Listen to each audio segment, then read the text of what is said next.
The YouTube user known as the Research Guy is a typical wannabe Black Aboriginal. He loves to claim nearly all indigenous Americans such as the Olmec, Mayans, Choctaw, and even the Inuit were originally black. See, it's always another story. They always moving the goalposts. Every time we prove that we have been, when bones pop up, when anthropology pop up, anything pops up, skeletons, if any of that pops up, they're gonna move the goalposts every single time. Worse yet, you all dig up our ancestors, use pictures of our ancestors' remains and claim them to be an old worlder. And you loot our ancestral artifacts and claim them for yourselves. Yes, both of you Afrocentrist and Eurocentrist claim our ancestors' remains. That's very sick and disturbing of you all. Because they always say we don't got no anthropology or no science to back up what we're saying. That's what I hear all the time from either other tribes or whoever. That's what I hear all the time. So they said these skeletons that they found had a different body structure than the American red race. It says the ancient skeletons which have been found in various parts of the continent from Bolivia to Mexico must refer to this race.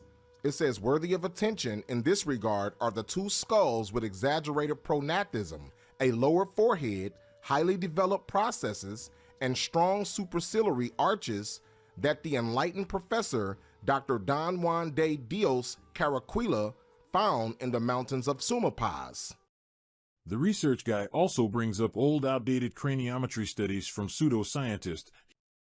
First of all, craniometry, which is the study of human skull shapes and cranial measurements, has been proven by modern-day scientific consensus that craniometry is not a reliable study to determine race or ethnicity.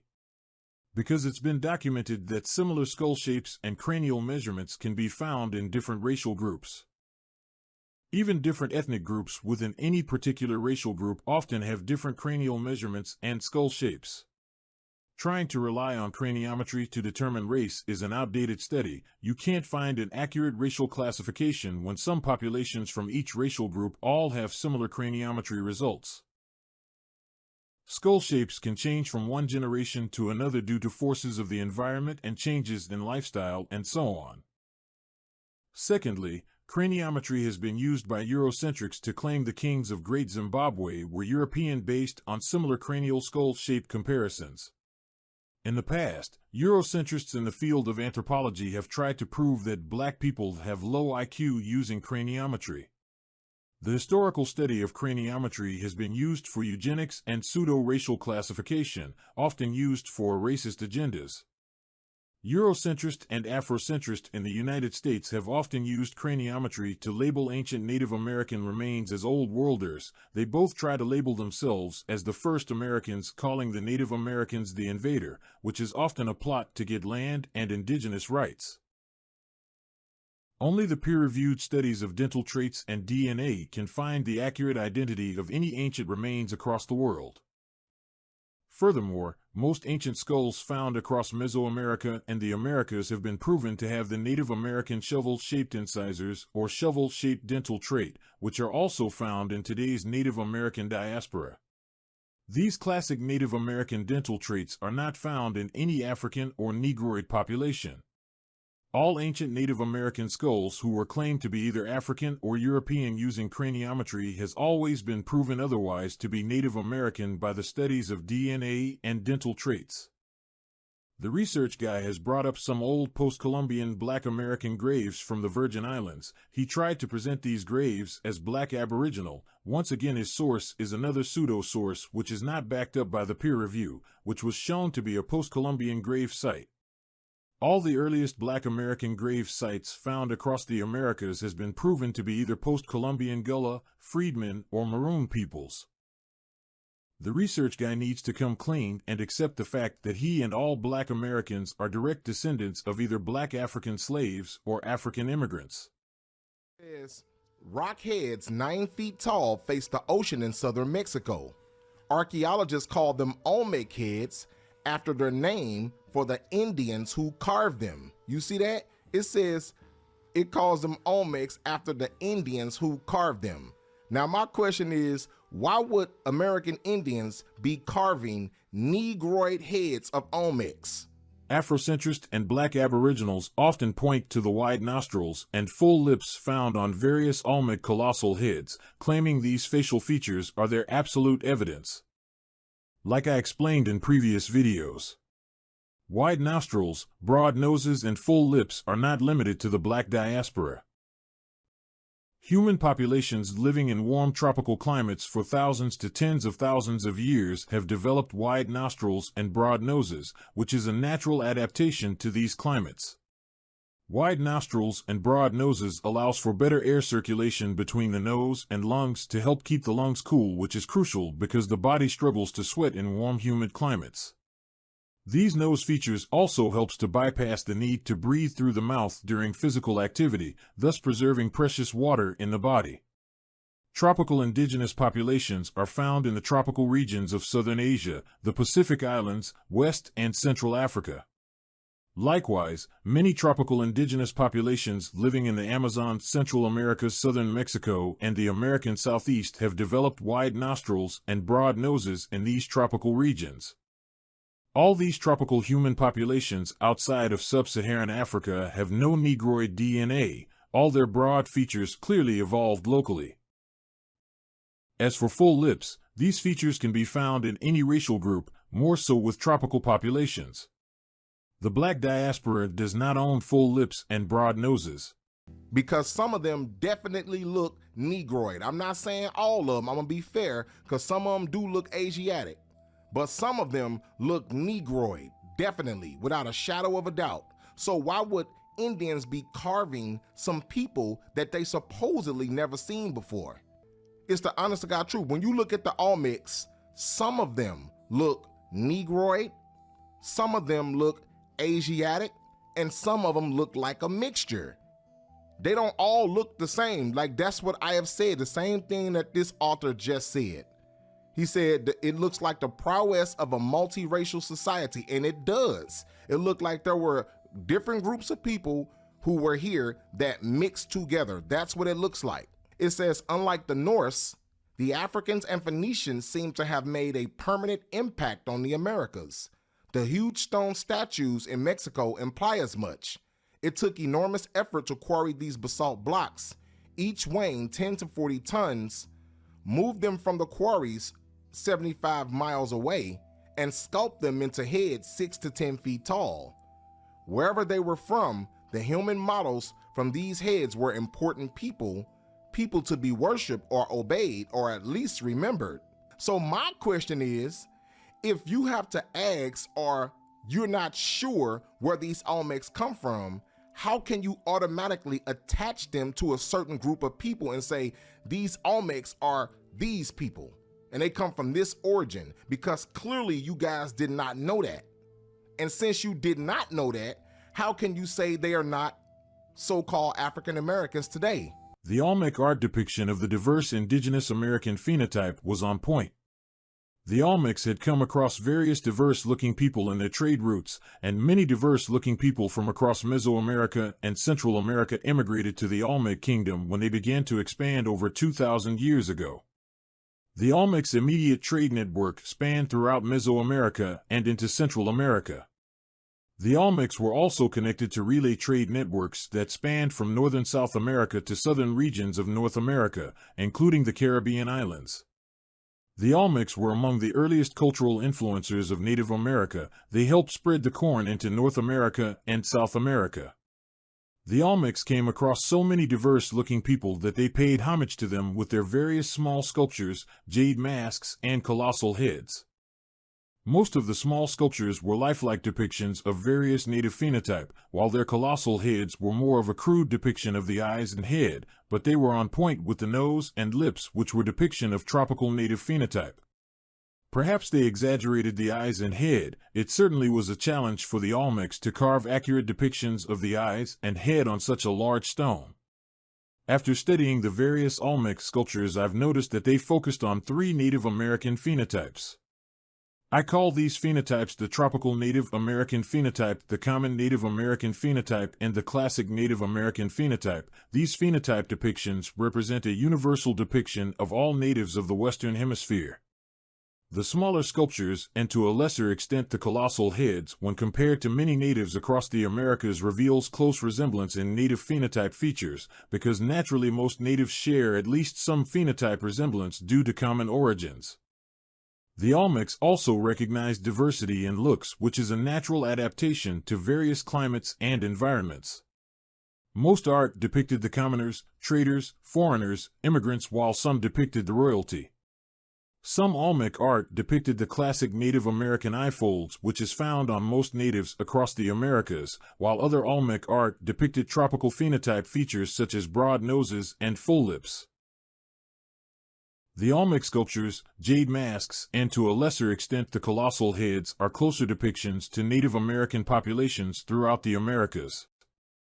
In this photo comparison, you can see the common epicanthic eye folds, high cheekbones, jaw lines, narrow nose, and prominent nose that is found throughout the Native American diaspora.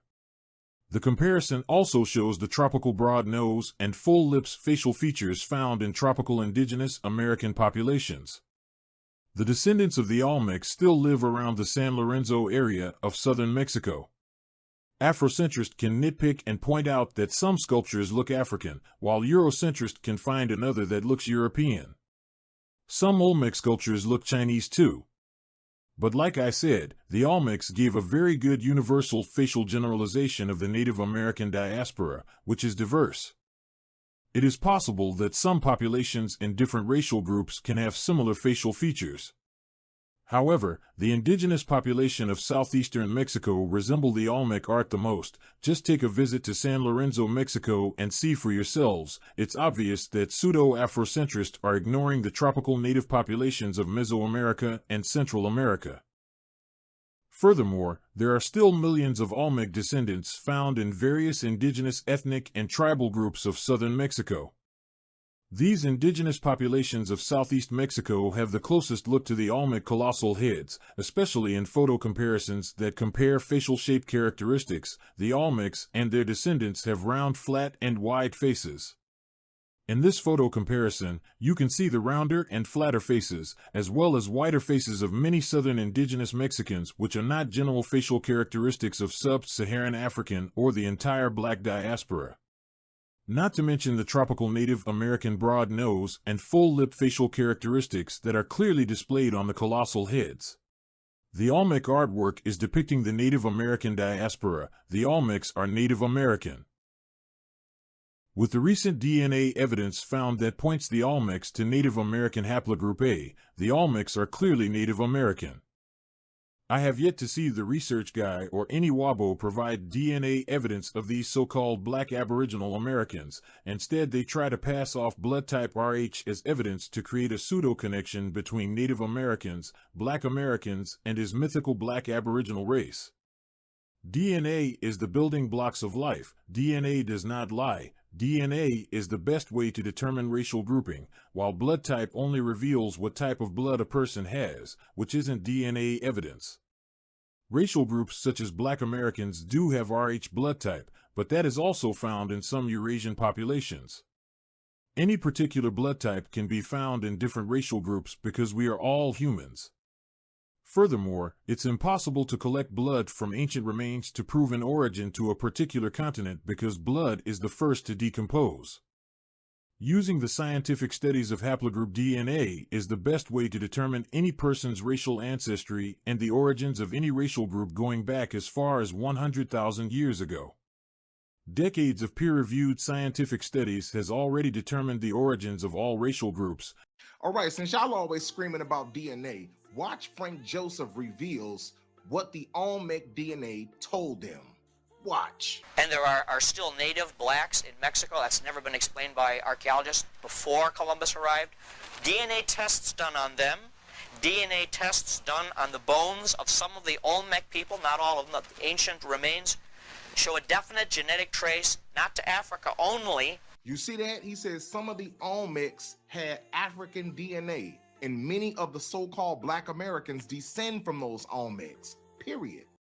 The research guy has claimed scientists have proven Olmec DNA is ancient Black American, but Olmec remains were never found until 2020, so that makes him a fraud. Mexican scientists have found the DNA of the Olmecs. This is bad news for those Afrocentrist and wannabe American Aboriginals who claim the Olmecs were ancient Black Americans.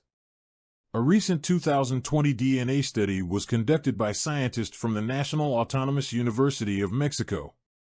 A geneticist named Enrique Villamar Becerril, working under the leadership of Ann Cyphers, who is the leading anthropologist, have obtained the DNA haplogroup of 2 ancient Olmec remains. These 2 Olmec remains were found at the ancient Olmec site called San Lorenzo Tenochtitlan by a team of the National Autonomous University of Mexico. Leading anthropologist, Ann Cyphers said that her team found mitochondrial DNA haplogroup A at this Olmec site that is over 2,000 years old. Geneticist Enrique Villamar Becerril took bone samples from the ribs to test. He found the mitochondrial DNA of the Olmecs, which is haplogroup A. Mitochondrial DNA is basically a genetic map of the mother's lineage passed on to sons and daughters, which can be traced going back tens of thousands of years. Haplogroup A, which is found in Native American mitochondrial DNA, is the most abundant among the founding and the current indigenous American population throughout the Americas. In the past, scientists could not find ancient Olmec burial sites to perform DNA tests. But as more burial remains are found and tested to be Native American, the hopes of pseudo-Afrocentrist and wannabe Black Aboriginals is destroyed. Let's be honest, without DNA evidence, their theories are dismantled. It's simple, ancient Black Americans never existed. There is no DNA or archaeology evidence that they even existed. When we also consider that all ancient remains found across Mesoamerica have been DNA tested to be Native American, this debunks all Afrocentrist claims that the Olmecs were ancient Black American. Not to mention, all ancient remains of Mesoamerica, including the Olmecs, have been DNA tested to either have haplogroups A, B, C, and D, which are Native American DNA markers. Without DNA evidence, all claims of the Olmecs being ancient Black American is dismantled. Nuff said. There has been tens of thousands of geneticists from around the world who have performed tens of thousands of DNA tests on ancient indigenous American sites across the Americas. Yet, not one DNA evidence of these ancient Black Americans has emerged. That's because they have never ever and have never existed. All ancient remains across the Americas have been proven to have Native American haplogroups A, B, C, D, and X2A, which are Native American DNA markers. A simple ancestry test will point any and all Black Americans, including all so-called Black Aboriginals, to West and Central Africa.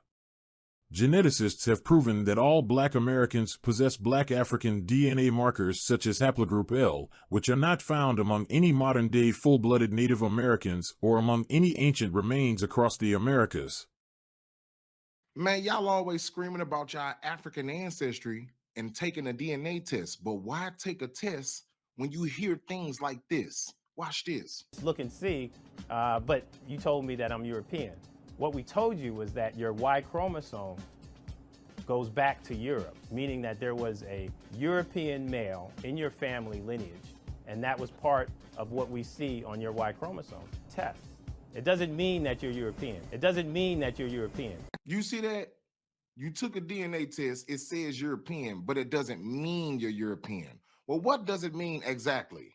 These tests are phony.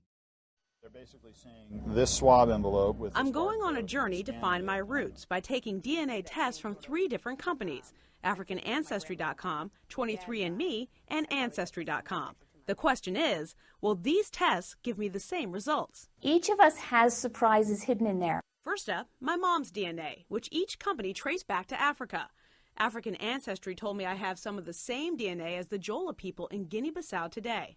On my dad's side, the results were in sync, but unexpected. What this is showing is R1b, which is a line of very, very successful European men. The relative there that we know of is John Adams. John Adams! John Adams! But Mountain put that into some perspective. It's the most common line in Western Europe. Oh, But here's my dad. So why are his results so European?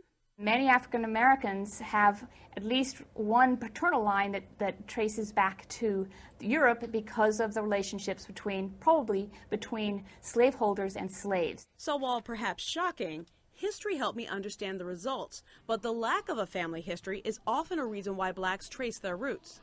We're the only group in this country that can't point to a country of origin, the only ones. And so that's why DNA testing for ancestry has particular importance for us historically and psychologically. Ancestry.com's John Pereira points out there's more to everyone's story than just DNA. You really need to look at not just the DNA, whether you get that at Ancestry.com or some other DNA service, but you really need to look at all of family history. Genealogist Anastasia Tyler did reveal some history about my dad's father, Roland, his father, John, and his father, Creed. You have such strong people in your family tree. You look at Creed and John, who go from not being able to read to owning land, born into slavery, and then becoming landowners, always improving themselves. It's quite a legacy that you have. What similarities are there between the great monuments of the Maya and those of ancient Egypt? And might windblown sailors from Asia, Europe, Africa, or the South Pacific have mingled with the earlier inhabitants of the New World? The textbook supplies no relevant information and even claims you should be able to deal with these questions without doing research. Nonsense. Eurocentrist and pseudo-Afrocentrist in the United States have literally claimed many ancient notable remains from across the world as their respective ancestor to build some racial supremacy to stick it to each other. Both groups are lost souls who are disconnected from their respective ancestral roots, which is why both groups target Native America to steal from. They do this to claim to be the first Americans. All these Black Aboriginals are really self-hating African Americans who wish to connect to Native American history rather than with their West African origins.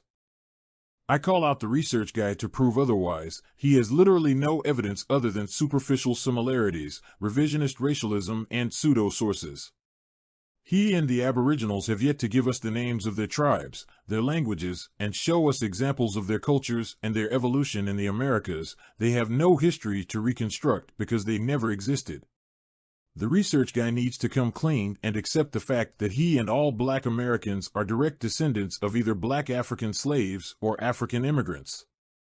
It was Eurocentrists who first began to culture Vulture on Native America. They claimed ancient remains such as Kennewick Man, which was debunked by the peer-reviewed studies of DNA and dental traits. The studies revealed that Kennewick Man is Native American.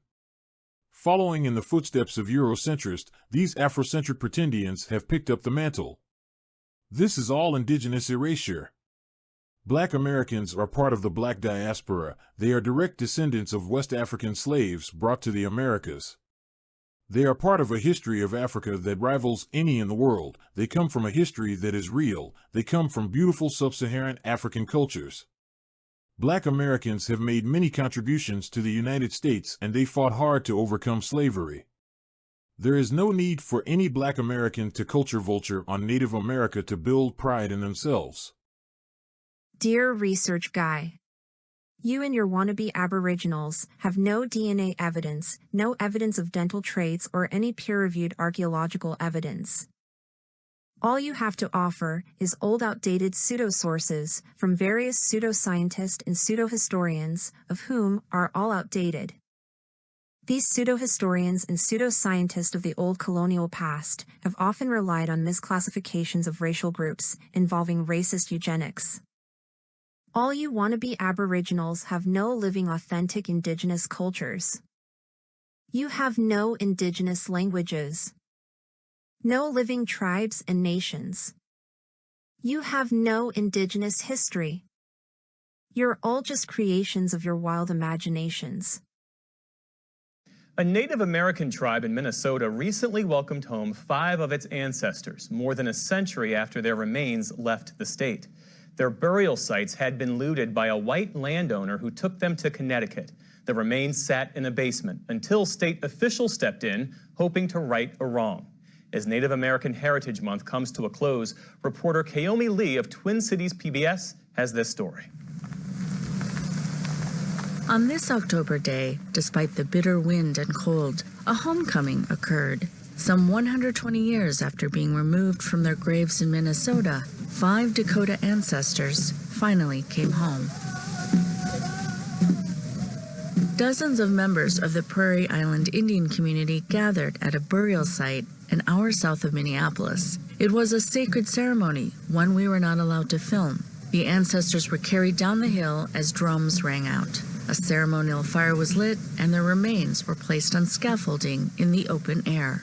This lasted 4 days, as is custom, until their final burial. It's a feeling of excitement for many. Frankie Jackson is with the tribe's Historic Preservation Office and was one of the organizers. What it allows them to do is to come together as community and put together this burial practice to welcome relatives back. It's an unusual story. There aren't many instances where human remains that were excavated in the 19th century have survived this long. Historian Paul Maravellis researches the area where the ancestors originally were buried, Lake Minnetonka, on the western outskirts of Minneapolis. Lake Minnetonka has a heavy concentration of mounds. Some archaeologists claim that it's one of the most dense areas of mound building in southern Minnesota. In 1875, an attorney from Connecticut named Carrington Phelps acquired an entire island on Lake Minnetonka. He renamed it Phelps Island and built a lodge.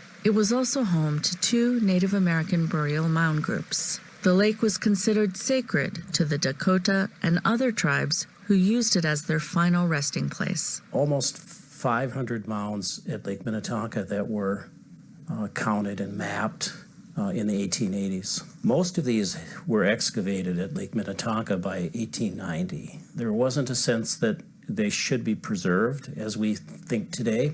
And also, were they novelties, souvenirs, people grave digging? Absolutely. In 1902, Phelps lost ownership of the island. He had already moved back to Colebrook, Connecticut a few years earlier. It's believed he took with him Native ancestors who were buried on the island. Their remains were given to the Colebrook Historical Society a decade ago when his descendants sold the house. According to the Colebrook Historical Society, the family made no effort to hide the fact that he brought the bones back after he destroyed the mound. Over the years, they showed them to people as if they were souvenirs. They eventually made their way to the Connecticut State Archeology Office. That agency complied with a federal law called the Native American Graves Protection and Repatriation Act. It requires institutions that are federally funded or located on federal land to identify and return indigenous ancestral remains and objects to the native nations to which they belong. But 33 years after it became law, anthropologists like Carleton Shield Chief Gover says compliance is falling short. Museums have too much stuff that has remained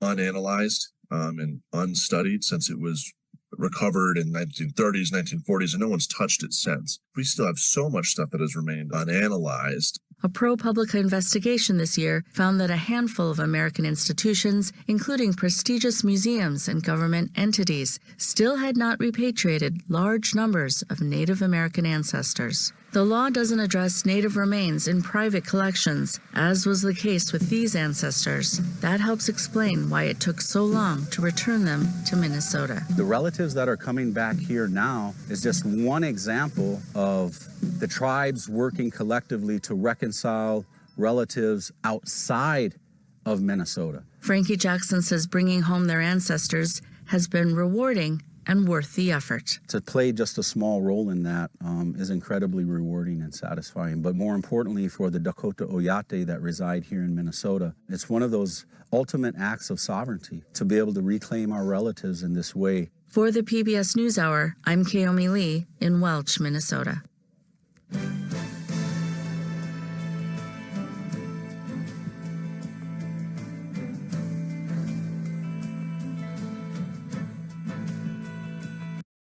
These ancient copper aboriginals and Hoteps are once again exposed. They are just culture vulture racial supremacists with a goal to erase Native America.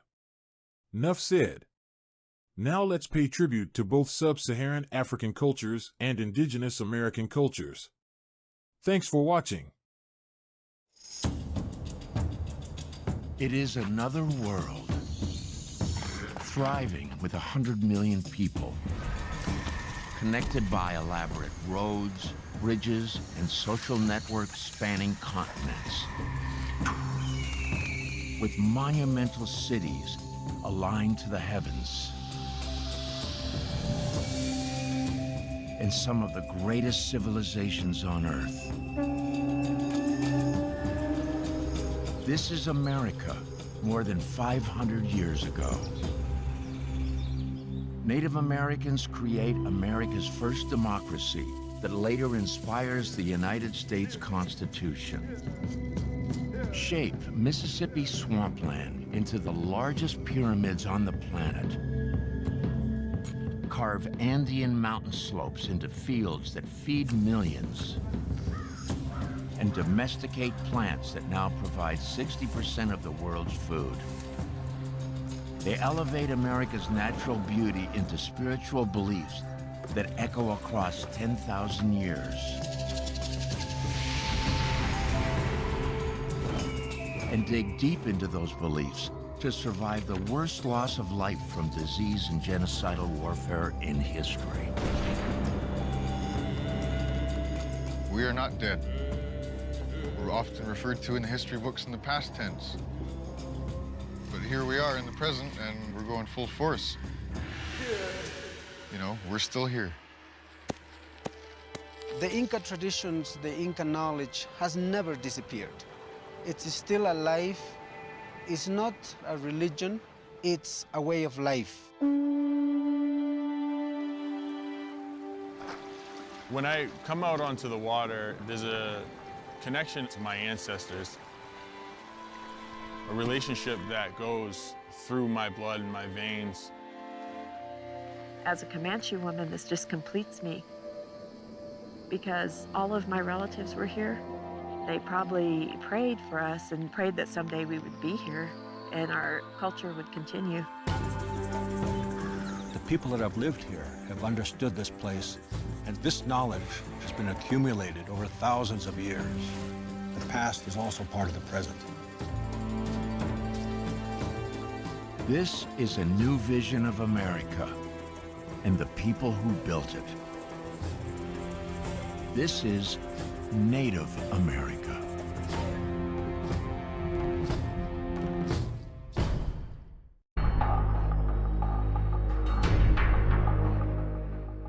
Africa, where the human race began. Nearly 1 billion people live here. And it's a continent with an incredible diversity of communities and cultures. Yet we know less of its history than almost anywhere else on Earth. But that's beginning to change. In the last few decades, researchers and archaeologists have begun to uncover a range of histories as impressive and extraordinary as anywhere else on Earth. It's a history which has been neglected for years, and it's largely without written records. But it is preserved for us in the gold and statues, in the culture, art, and legends of the people.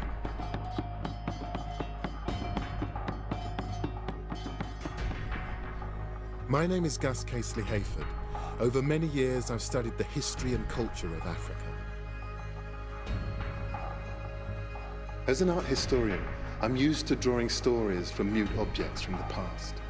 I'm going to discover the history and find out what really happened to the lost kingdoms of Africa.